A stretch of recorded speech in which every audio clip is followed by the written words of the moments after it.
नमस्कार दोस्तों, पाथफाइंडर में आप सभी का स्वागत है। और आज इस लेक्चर में हम डिस्कस करेंगे क्यूबा देश के बारे में। क्यूबा की लोकेशन सबसे पहले आपको मालूम होनी चाहिए। तो क्यूबा स्थित है gulf of Mexico, Caribbean sea और अटलांटिक महासागर के बीच में। ये पूरा द्वीप समूह जो आप देख रहे हैं नॉर्थ और साउथ अमेरिका के बीच में, इसको कहा जाता है एंटिलीज। तो ये जो बड़े बड़े आइलैंड्स हैं इनको कहते हैं ग्रेटर एंटिलीज, और यहां पर जो छोटे आइलैंड्स हैं इनको लेसर एंटिलीज कहा जाता है।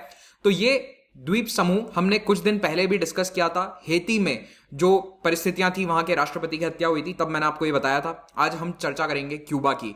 तो क्यूबा देश जो है ये इस सारे आइलैंड ग्रुप का सबसे बड़ा देश है। आप देख ही सकते हैं साइज में कि क्यूबा का जो आइलैंड है वो सबसे बड़ा है। और ऐतिहासिक तौर पर क्यूबा अपने गन्ने के और टोबैको के उत्पादन के लिए काफी फेमस रहा है। एक समय पर ये स्पेनिश कॉलोनी हुआ करती थी। 1959 से एक कम्युनिस्ट शासन है और पिछले 30 सालों में पहली बार इस कम्युनिस्ट शासन के खिलाफ इतने बड़े स्तर पर प्रदर्शन पूरे देश में देखे गए हैं। आगे बढ़ने से पहले आपको बताना चाहता हूं कि अनअकैडमी पर आप मुझसे महिपाल सर आईडी पर कनेक्ट कर सकते हैं। अन्य सभी जगह you can search me with the handle Mahipal Rathore. इस लेक्चर का पीडीएफ आपको pathfinder_UPSC टेलीग्राम चैनल पर मिल जाएगा। अब भारत से हजारों किलोमीटर दूर केवल 1,10,00,000 की आबादी वाले क्यूबा देश में सड़क पर कुछ लोग उतरकर सरकार का विरोध कर भी रहे हैं। तो हमारे लिए इसकी क्या इंपॉर्टेंस है? इंपॉर्टेंस इसीलिए है क्योंकि दुनिया के इतिहास में, मॉडर्न हिस्ट्री में वर्ल्ड वॉर 2 के बाद क्यूबा की बहुत इंपॉर्टेंस है। कोल्ड वॉर में क्यूबन मिसाइल क्राइसिस और क्यूबा का कम्युनिस्ट रेवोल्यूशन बहुत ही इंपॉर्टेंट लैंडमार्क्स हैं। तो क्यूबा में अगर कुछ होता है तो वो हमेशा ऐतिहासिक ही होगा। अगर वहां पर सरकार गिर जाती है तो वो इतिहास के पन्नों में दर्ज हो जाएगा। तो देखिए, अभी रिसेंटली 11 जुलाई से सड़कों पर उतरकर लोग कई शहरों में सरकार के खिलाफ प्रोटेस्ट कर रहे हैं। खास बात यह है कि इन प्रोटेस्ट के पीछे कोई संगठन नहीं है, क्योंकि क्यूबा में कोई विपक्ष एग्जिस्ट नहीं करता है। वहां पर एकमात्र पार्टी जो रूल करती है, कम्युनिस्ट पार्टी, वही है। तो ना तो कोई संगठन ना कोई लीडर है इन प्रोटेस्ट का। लोग अपने आप इकट्ठा हो रहे हैं, सड़कों पर आकर सरकार के खिलाफ प्रोटेस्ट कर रहे हैं। लोगों के गुस्से का सबसे मेन कारण यह है कि इस वक्त खाने की वस्तुएं और दवाइयां दोनों की कमी चल रही है। दोनों की दुकानों के बाहर लंबी लंबी लाइंस लग रही है, जिससे लोग परेशान हो चुके हैं। और इसके पीछे सबसे बड़ा रीजन क्यूबा की सरकार ये बताती है कि यूनाइटेड स्टेट्स के सैंक्शंस हैं जो पिछले 60 साल से जारी हैं। अब सैंक्शन क्यों लगे ये आपको कुछ मिनट में पता चल जाएगा। देखिए, अब छोटे मोटे प्रोटेस्ट होते रहते हैं, लेकिन इतने सारे शहरों में एक साथ प्रोटेस्ट लगभग 30-35 साल बाद हो रहा है। और पहली बार सरकार के खिलाफ, डिक्टेटरशिप के खिलाफ नारे लगाए जा रहे हैं। आइए अब क्यूबा के इतिहास के बारे में जान लेते हैं। तो 1492 में क्रिस्टोफर कोलंबस ने जब अपना कदम इस धरती पर रखा उत्तरी अमेरिका में, उसके बाद से ही यहाँ पर फ्रांस, स्पेन और ब्रिटेन, ये तीनों ही कॉलोनियल पावर बनने की जद्दोजहद में लग गए थे। और सन 1700 आते आते 200 साल के अंदर ही इन तीनों देशों ने मोस्टली नॉर्थ अमेरिका को अपने कंट्रोल में कर लिया था और टेरिटरीज को बांट लिया था। तो आप देखोगे कि सेंट्रल अमेरिका, लैटिन अमेरिका जिसको आज हम कहते हैं, ये पूरा स्पेन के अधीन था। फ्लोरिडा भी यहाँ स्पेन के अधीन था और क्यूबा भी स्पेन के अधीन हुआ करता था। तो लंबे समय तक क्यूबा स्पेन की एक कॉलोनी रही थी। लेकिन 1850 आते आते यहाँ पर आजादी का जो संग्राम है वो शुरू होता है, इंडिपेंडेंस स्ट्रगल, क्योंकि पूरे लैटिन अमेरिका में उस समय देश आजाद होने स्टार्ट हो चुके थे। लेकिन स्पेन इतनी आसानी से इस कॉलोनी को छोड़ना नहीं चाहता था, क्योंकि क्यूबा उसके लिए बहुत प्रॉफिटेबल था। यहां पर गन्ने की बहुत खेती होती थी, इसीलिए क्यूबा को आज भी sugar bowl of the world कहा जाता है। तो यहां पर सबसे बेस्ट एक्सपोर्ट था शुगर। लेकिन 19वीं सदी के मध्य में, यानी 1850s तक, यूएसए भी काफी ताकतवर हो चुका था। और यूएसए में दो अलग अलग मत उभर कर सामने आ रहे थे। यूएस के कुछ पॉलिटिशियंस कह रहे थे कि हमें क्यूबा को खरीद लेना चाहिए स्पेन से, और दूसरी तरफ कुछ पॉलिटिशियंस कह रहे थे कि खरीदना क्यों है, अपनी आर्मी लेकर जाते हैं और सीधा इसको जीत लेते हैं। तो ये जद्दोजहद चली रही थी। लेकिन इस बीच में क्या होता है, अमेरिका में सिविल वॉर छिड़ जाता है 1860 के दशक में। और उसके बाद अपना गृह युद्ध समाप्त होने के बाद भी यूएस ने कई बार कोशिश करी कि क्यूबा को स्पेन से खरीद लिया जाए। खरीदने में तो असफल रहे, लेकिन व्यापार अच्छा चल रहा था। 1894 आते आते दोनों के बीच में $100 मिलियन तक का व्यापार पहुंच गया था, which is a big number उस समय के हिसाब से। लेकिन स्पेन इस बात से बिल्कुल भी खुश नहीं था, क्योंकि उसको दो आपत्तियां थी। एक तो ये कि यूएसए बार बार दबाव बना रहा है कि हमें दे दो क्यूबा, हमें दे दो। दूसरा, जो वहां पर आजादी का आंदोलन चल रहा था, उनको यूएसए चोरी छिपे सपोर्ट कर रहा था। तो इसी क्यूबन इंडिपेंडेंस के मुद्दे को लेकर 1898 में स्पेन और अमेरिका की लड़ाई हो जाती है। इसको कहते हैं Spanish American war of 1898।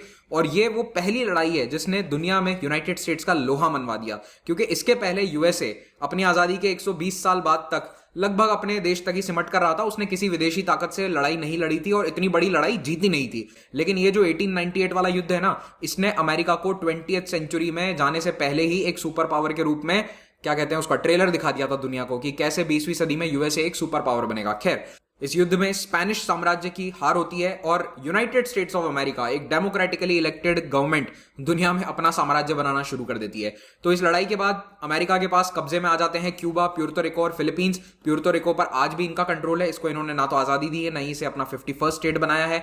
Philippines में बहुत लंबे समय तक इनका कंट्रोल था, वर्ल्ड वॉर 2 के बाद में जाके इन्होंने अपना कंट्रोल यहां से हटाया। और क्यूबा में भी अगले 50 सालों तक ये किसी ना किसी तरह से अपना कंट्रोल बनाए रखते हैं। तो कहने को तो क्यूबा 1898 में आजाद हो गया, अमेरिका ने कहा ये लो तुम्हें आजादी मुबारक हो। ट्रीटी ऑफ पेरिस हुई थी, किसके बीच में? स्पेन और यूएस के बीच में, और उसमें क्यूबा की इंडिपेंडेंस को गारंटी कर दिया गया। लेकिन सच्चाई ये थी कि अमेरिका की सेनाएं वहां पर मौजूद रहीं और आने वाले 40 साल तक क्यूबा में जो भी सरकार होती थी वो यूनाइटेड स्टेट्स के द्वारा ही अपॉइंटेड होती थी। जो भी राष्ट्रपति प्रधानमंत्री बनते थे वो सब यूएस के पपेट्स होते थे।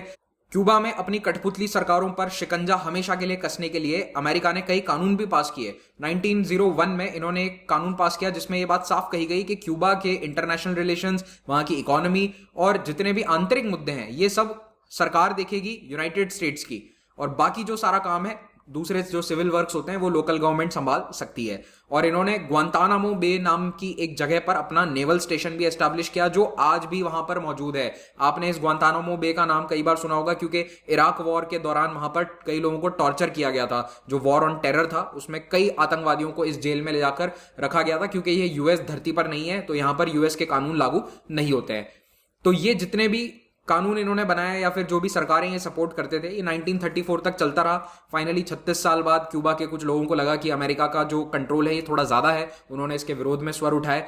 तो अमेरिका ने कुछ कानून इनको दे दिए, सरकार का कुछ कंट्रोल लोकल क्यूबन्स को दे दिया और थोड़ा सा अपना इंटरफेरेंस कम कर दिया।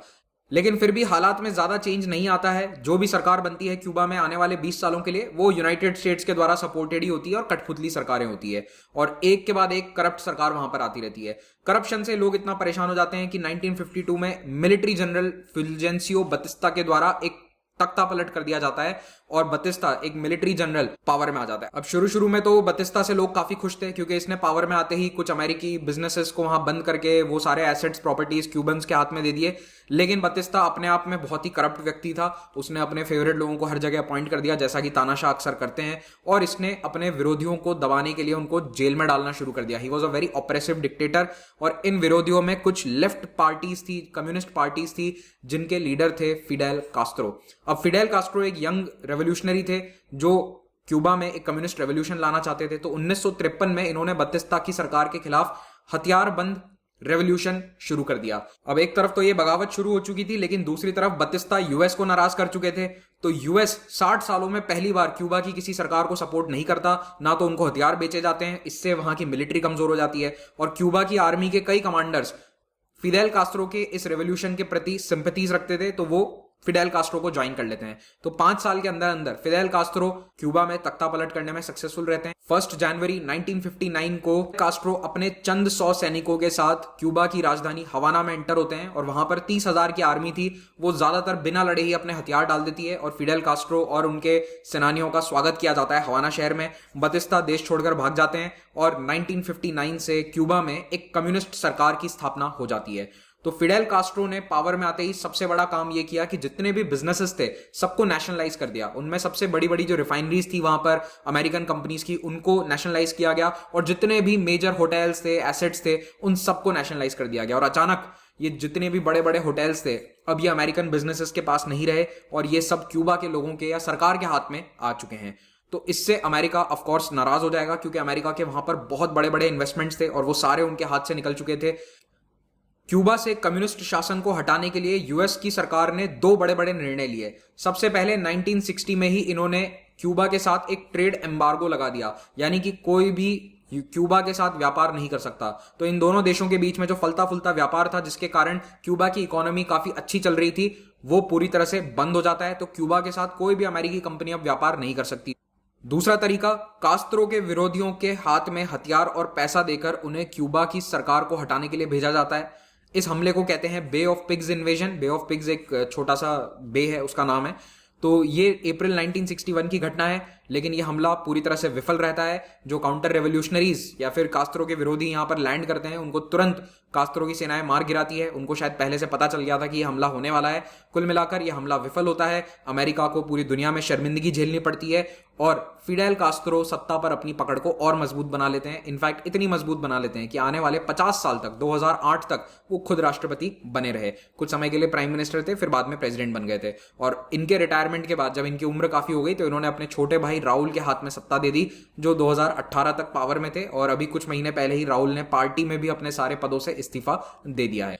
1962 में क्यूबन मिसाइल क्राइसिस होती है, एक ऐसी घटना जिसके कारण क्यूबा आपके इतिहास की किताबों में दर्ज हो चुका है। कम्युनिस्ट सरकार थी, सोवियत यूनियन के साथ उन्होंने हाथ मिला लिया। सोवियत यूनियन ने अपनी मिसाइल्स को तैनात कर दिया क्यूबा देश में। इसकी भनक लग गई यूएसए को और यूएस ने कहा कि क्यूबा अपनी मिसाइल्स हटा ले, क्योंकि इनसे डायरेक्टली अमेरिकी शहरों को खतरा था। अगर क्यूबा से कोई मिसाइल लॉन्च होती है तो वो चंद मिनटों में फ्लोरिडा या फिर न्यूयॉर्क और वॉशिंगटन जैसे शहरों पर पहुंचकर न्यूक्लियर बम गिरा सकती थी। यह इतिहास का पहला और एकमात्र मौका था जब किसी विरोधी ताकत की न्यूक्लियर मिसाइलें डायरेक्टली बड़े बड़े अमेरिकन शहरों को थ्रेटन कर रही थी। तो इसी के चलते यूएस की नेवी ने क्यूबा को घेर लिया, एक एम्बार्गो लगा दिया गया और जो सोवियत जहाज उनकी मदद के लिए आ रहे थे उनको रोका गया। सोवियत और अमेरिकी जहाजों के बीच में एक न्यूक्लियर युद्ध छिड़ने ही वाला था और ऐन वक्त पर जाकर ये खतरा टल जाता है। लेकिन इस क्यूबन मिसाइल क्राइसिस ने हमारे लिए सिलेबस बढ़ा दिया। इस घटना के बावजूद अगले 30 साल तक सोवियत यूनियन क्यूबा को पूरा सपोर्ट देता है। लगभग $2 बिलियन एवरेज हर साल क्यूबा की इकोनॉमी को दिए जाते हैं एज एड, और ये बहुत बड़ा अमाउंट है जब आप इसको कैलकुलेट करोगे। ऑलमोस्ट $60 बिलियन सोवियत यूनियन ने क्यूबा को दिए थे जब तक उसका विघटन नहीं हो गया। लेकिन सोवियत यूनियन के विघटन और शीत युद्ध के समाप्त होने के बाद से यूनाइटेड स्टेट्स पर कई देश दबाव बना रहे हैं कि आप क्यूबा पर लगे एम्बार्गो को हटा क्यों नहीं देते हैं। ये जो व्यापार रोकने का डिसीजन था ये 1960 में ठीक था, लेकिन अब तो शीत युद्ध खत्म हो चुका है, ना तो कोई सोवियत यूनियन है, तो आपको किससे खतरा है। तो क्यूबा की हालत काफी खराब है, इकोनॉमी इतनी अच्छी डेवलप नहीं हो पाई है जितनी वो व्यापार के साथ हो सकती थी।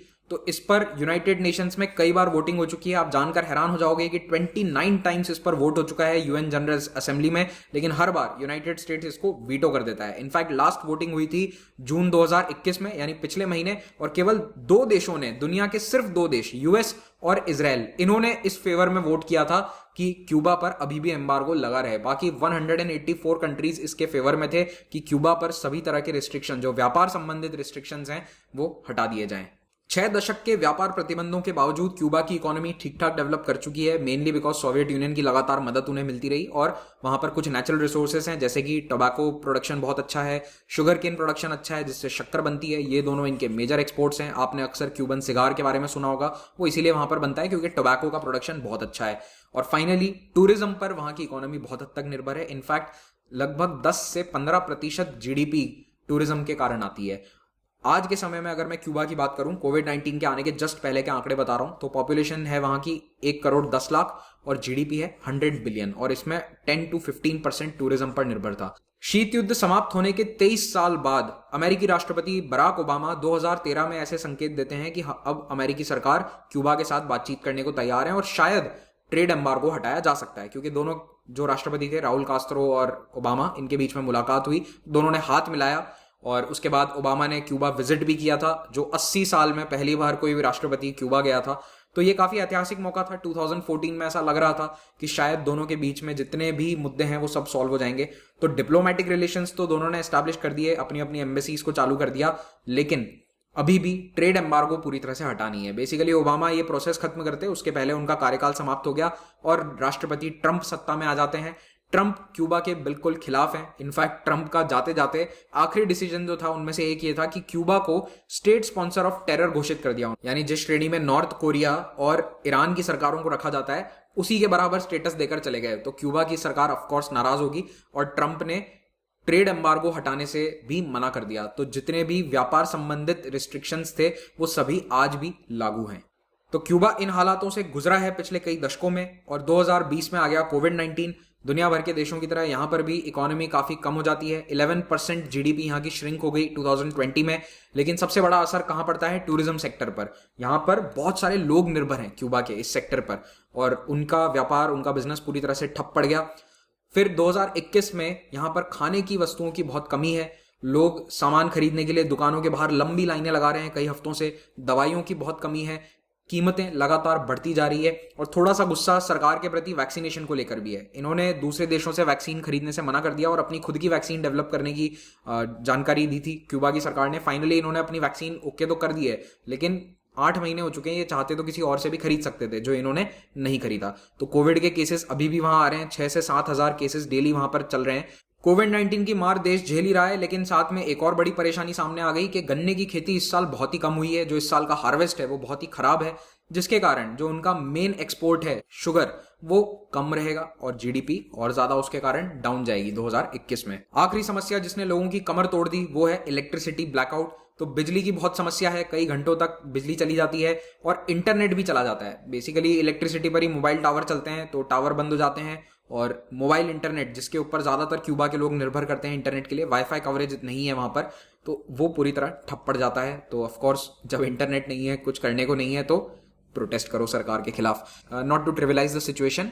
तो 11 जुलाई और 12 जुलाई को बहुत बड़े प्रोटेस्ट हुए। इनफैक्ट 1980s के बाद में इतने बड़े प्रोटेस्ट क्यूबा में नहीं देखे गए हैं। क्यूबा के राष्ट्रपति मिगुएल डियाज कैनेल एक प्रोटेस्ट में पर्सनली पहुंच गए थे। उन्हें लगा कि मैं वहां जाकर लोगों को खुद शांत करा लूंगा, लेकिन लोगों ने उन्हें बुरा भला कहना शुरू कर दिया और स्थिति काफी डेंजरस हो गई थी उनके लिए। इसके बाद क्यूबा की पुलिस कई शहरों में तैनात करी गई है। 12 जुलाई से हर शहर में, हर बड़े शहर में पुलिस देखी जा सकती है। सरकार ने सभी सोशल मीडिया साइट्स को बंद कर दिया है, व्हाट्सएप को भी बंद कर दिया है और मोबाइल इंटरनेट कई शहरों में वैसे ही डाउन है, तो इसीलिए वहां से ज्यादा खबरें बाहर भी नहीं आ रही। पुलिस ने 100 से भी ज्यादा प्रदर्शनकारियों को और कई विदेशी पत्रकारों को भी अरेस्ट किया है। अब क्यूबा की सरकार इन विरोध प्रदर्शनों से निपटने के लिए क्या कर रही है? तो देखो, सरकार को कई महीनों से ये बात पता है कि देश की हालत खराब है। इसी से निपटने के लिए फरवरी के महीने में इन्होंने एक डिटेल्ड प्लान अनाउंस किया था, जिसमें ये कहा था कि लगभग 2000 सेक्टर्स को प्राइवेट हाथों में दिया जाएगा। क्यूबा में ज्यादातर सेक्टर्स सरकार के कंट्रोल में है, डायरेक्टली उनके नियंत्रण में, लेकिन अब धीरे धीरे यहां पर प्राइवेटाइजेशन को बढ़ावा दिया जाएगा। लेकिन ये प्लान अभी तक इंप्लीमेंट हो नहीं पाया है, केवल अनाउंसमेंट हुआ है। राजनीतिक तौर पर क्यूबा के राष्ट्रपति ने अमेरिका पर यह आरोप लगाया है कि ये सारे विरोध प्रदर्शन अमेरिका के इशारों पर हो रहे हैं। उनका कहना है कि यूएस ट्रेड पॉलिसी ऐसी रही है कि पहले तो क्यूबा का गला घोट दो, उनको सफोकेट कर दो, किसी भी तरह का व्यापार वहां पर करने नहीं देते हो, और उसके बाद जब देश में सोशल अनरेस्ट हो गया है, यानी कि लोग उठ खड़े हुए हैं सरकार के खिलाफ, तो अब वो इस मौके का फायदा उठा रहा है। तो मिगुएल डियाज कैनेल ने ये ट्वीट किया था 2 दिन पहले, जिसमें उन्होंने कहा the counter revolution dreams of war between Cubans, यानी कि जो क्यूबा में काउंटर रेवोल्यूशन लाना चाहता है वो हम क्यूबा के लोगों के बीच में आपस में युद्ध करवाना चाहते हैं। निकारागुआ और कई लैटिन अमेरिकी देशों ने क्यूबा का साथ दिया है। उन्होंने कहा है कि इस पूरी स्थिति के लिए जिम्मेदार अमेरिका का व्यापार प्रतिबंध है, तो अमेरिका को अपने पॉलिसी पर बदलाव करना चाहिए। रशिया, मैक्सिको जैसे देश भी क्यूबा में विदेशी हस्तक्षेप के खिलाफ स्टेटमेंट दे चुके हैं। जैसा कि उम्मीद थी, अमेरिकी राष्ट्रपति जो बाइडेन ने प्रदर्शनकारियों का सपोर्ट करते हुए एक स्टेटमेंट जारी किया है, लेकिन इंटरेस्टिंगली ब्राजील के राष्ट्रपति जाइर बोल्सोनारो ने भी प्रदर्शनकारियों का सपोर्ट किया है। हालांकि इसके पीछे रीजन ये है कि ये खुद एक राइट विंग लीडर है और इसीलिए इनको कम्युनिस्ट पार्टियों से दिक्कत है, तो इसीलिए ये प्रदर्शनकारियों का सपोर्ट कर रहे हैं। तो देखते हैं कि क्यूबा में क्या चेंजेस आते हैं, क्या गवर्नमेंट वहां पर एक्चुअली में प्राइवेटाइजेशन की पॉलिसी पर जाती है। मुझे ऐसा लगता है कि क्यूबा उस रास्ते पर खड़ा है जहां पर वहां पर भी बड़े स्तर के एलपीजी रिफॉर्म्स हो सकते हैं, इकोनॉमी काफी बड़े स्तर पर ओपन हो सकती है, लेकिन उसके लिए सबसे बड़ा जो डेवलपमेंट है वो ये होना जरूरी है कि यूएस अपने ट्रेड एम्बार्गो को हटा दे, व्यापार संबंधित जितने भी प्रतिबंध हैं उनको हटाया जाए, ताकि क्यूबा में फॉरेन इन्वेस्टमेंट, यूएस इन्वेस्टमेंट आसानी से आ सके। तो इसी के साथ ये लेक्चर हम समाप्त करते हैं। इसका पीडीएफ आपको इन दोनों टेलीग्राम चैनल पर मिल जाएगा। अगर आप यूपीएससी एग्जाम की तैयारी कर रहे हैं तो आप अनअकैडमी प्लेटफॉर्म पर भारत के बेस्ट टीचर्स के द्वारा ली जाने वाली फ्री क्लासेस, जिनको हम स्पेशल क्लासेस कहते हैं, उन्हें देख सकते हैं, और पेड कोर्सेज भी हैं जिन्हें आप ज्वाइन कर सकते हैं। तो आइकॉनिक और प्लस 2 प्रकार के सब्सक्रिप्शंस हैं जिनको ज्वाइन करने पर आपको ये बेनिफिट्स मिलने वाले हैं। आइकॉनिक में सबसे बड़ा बेनिफिट ये है कि आपको पर्सनल गाइडेंस मिलेगी एक एक्सपीरियंस मेंटोर के द्वारा, और मेंस की आंसर राइटिंग प्रैक्टिस भी करवाई जाएगी। जो भी सब्सक्रिप्शन आप लेते हैं उसमें आपको 10% डिस्काउंट मिलेगा अगर आप महिपाल कोड यूज करते हैं। ऑप्शनल की तैयारी के लिए भी यहाँ पर कोर्सेज अवेलेबल हैं। अगर आप 1 ईयर एंड अबाव का सब्सक्रिप्शन लेते हैं तो आपको 20 किताबों का सेट फ्री में मिलेगा। ईएमआई ऑप्शन पर आप अपने कोर्स को अवेल कर सकते हैं। एक्सटेंडेड वैलिडिटी मेंस तक आपको दी जाएगी, और टेस्ट सीरीज फ्री में आपको मिलेगी जिसमें प्रीलिम्स और मेंस दोनों के टेस्ट हैं। It's a comprehensive test series. 3 free test series हमारी प्लेटफॉर्म पर ऑलरेडी ऑनगोइंग है, इनको भी ज्वाइन कर सकते हैं। पाथफाइंडर टेस्ट सीरीज का लिंक आपको नीचे कमेंट में मिल जाएगा, जो कि जीएस के लिए आपकी तैयारी कराती है। You can use this code to unlock the test series. Thank you very much, have a great day.